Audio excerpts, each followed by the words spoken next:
ലോകത്തെ ഏറ്റവും മാരകമായ ആയുധങ്ങളിലൊന്നാണ് അണുബോംബ്. അനേകായിരം ആയുധങ്ങളെക്കാൾ സുരക്ഷ നൽകുന്നതാണ് ഒരൊറ്റ അണുബോംബ്. ഇത് കയ്യിലുള്ള രാജ്യങ്ങളെ തൊടാൻ എതിരാളികൾ പോലും ഒന്നും മടിക്കും. കാരണം ഹിരോഷിമയുടെയും നാഗസാക്കിയുടെയും ദുർവിധി ഇന്നും ഭരണാധികാരികളെ നടക്കുന്നതാണ്. അതിനാൽ തന്നെയാണ് ഈ ശേഷി കൈവരിക്കാൻ ലോകരാജ്യങ്ങൾ ശ്രമിക്കുന്നതും. ആണവ സാങ്കേതിക വിദ്യ ലോക നന്മയ്ക്കായും ഉപയോഗിക്കുന്നുണ്ട്. ആണവ റിയാക്ഷനിലൂടെ വൈദ്യുത ഉൽപാദനം ഇതിന് പ്രധാന ഉദാഹരണമാണ്.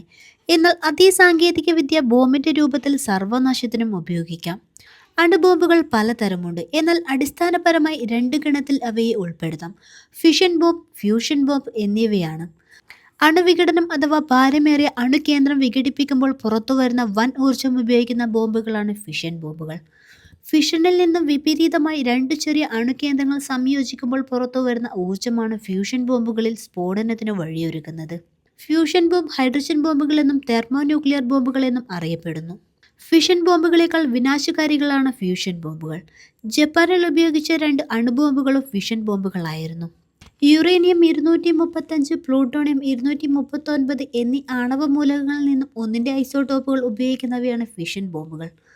അമേരിക്ക ജപ്പാനിലെ ഹിരോഷിമയിൽ പ്രയോഗിച്ച ലിറ്റിൽ ബോയ് അണുബോംബ് യുറേനിയം ഉപയോഗിച്ചായിരുന്നു നിർമ്മിച്ചത്. നാഗസാക്കിയിൽ വർഷിച്ച ഫ്ലാറ്റ് മാൻ പ്ലൂട്ടോണിയം ഉപയോഗിച്ചായിരുന്നു നിർമ്മിച്ചത്. ഒരു ആറ്റത്തിൽ അണുകേന്ദ്രവും അതിനെ ചുറ്റി ഇലക്ട്രോണുകളുമാണ് ഉള്ളത്. അണുകേന്ദ്രത്തിനുള്ളിൽ പ്രോട്ടോണുകളും ന്യൂട്രോണുകളും സ്ഥിതി ചെയ്യുന്നു. പ്രോട്ടോണുകളുടെ എണ്ണം ആറ്റമിക് നമ്പർ എന്നും പ്രോട്ടോണുകളും ന്യൂട്രോണുകളും ചേർന്നുള്ള എണ്ണം മാസ് നമ്പർ എന്നുമാണ് അറിയപ്പെടുന്നത്.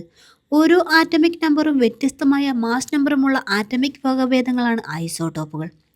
ഒരു യുറേനിയം ഫിഷൻ ബോംബിൽ യുറേനിയം 235 കൊണ്ട് നിർമ്മിച്ച വളയവും മധ്യത്തിൽ ഇതേ മൂലവും കൊണ്ട് തയ്യാറാക്കിയ ദണ്ഡുമാണുള്ളത്. ബോംബ് സജീവമാകുന്നതോടെ ഭൂമിയിൽ നിന്ന് നിശ്ചിത ഉയരത്തിൽ വെച്ച് ഇവ ദണ്ഡും വളയും സംയോജിക്കും. ഇതോടൊപ്പം ന്യൂട്രോണുകൾ ഇതിനു മുകളിലേക്ക് പ്രവഹിക്കും. ഇത് യുറേനിയം 235 ഐസോടോപ്പിനെ വിഘടിപ്പിച്ച് പുതിയ അണുകേന്ദ്രങ്ങളും പുതിയ ന്യൂട്രോണുകളും ഉണ്ടാകും. ഈ വിഘടനം വൻതോതിലുള്ള ഊർജ്ജപ്രവാഹത്തിനും കാരണമാകുന്നു.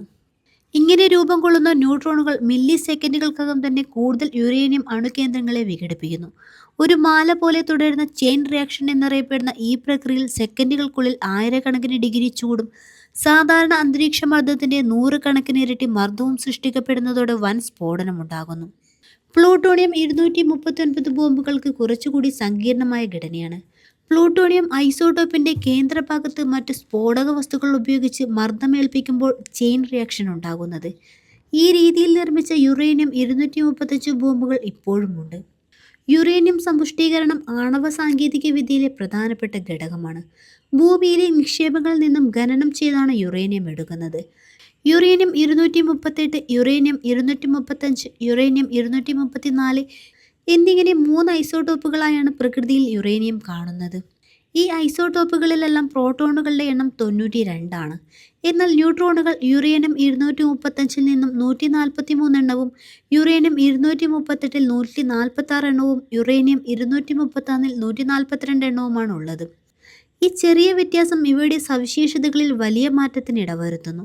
യുറേനിയം 235 ആണവ സാങ്കേതിക വിദ്യയ്ക്ക് വേണ്ടത്. എന്നാൽ പ്രകൃതിദത്തമായി ലഭിക്കുന്ന യുറേനിയത്തിൽ 99.3% യുറേനിയം 238 ആണ്. 0.7% യുറേനിയം 235 മാത്രമേ പ്രകൃതിദത്തമായി ലഭിക്കുന്നുള്ളൂ. അതായത് 1 കിലോ യുറേനിയത്തിൽ യുറേനിയം 235 അളവ് വെറും 7 ഗ്രാം മാത്രമായിരിക്കും. ഇതുകൊണ്ട് ആണവോർജോൽപാദനമോ ബോംബ് നിർമ്മാണമോ നടക്കില്ല. അതിന് യുറേനിയം 235 അളവ് കൂട്ടണം. അതിനുവേണ്ടി നടത്തുന്ന പ്രക്രിയയാണ് സമ്പുഷ്ടീകരണം. സമ്പുഷ്ടീകരണ പ്ലാന്റുകളിലെ പ്രധാനപ്പെട്ട ഉപകരണമാണ് സെൻട്രിഫ്യൂജ്. പ്രകൃതിദത്ത യുറേനിയത്തെ രാസപ്രക്രിയയ്ക്ക് വിധേയമാക്കി യുറേനിയം ഹെക്സാഫ്ലൂറൈഡ് എന്ന വാതകമാക്കി മാറ്റും. ഈ വാതകത്തെ സെൻട്രിഫ്യൂജിലേക്ക് നൽകും. വട്ടം കറങ്ങുന്ന സിലിണ്ടർ ആകൃതിയുള്ള അറയാണ് സെൻട്രിഫ്യൂജിനുള്ളത്.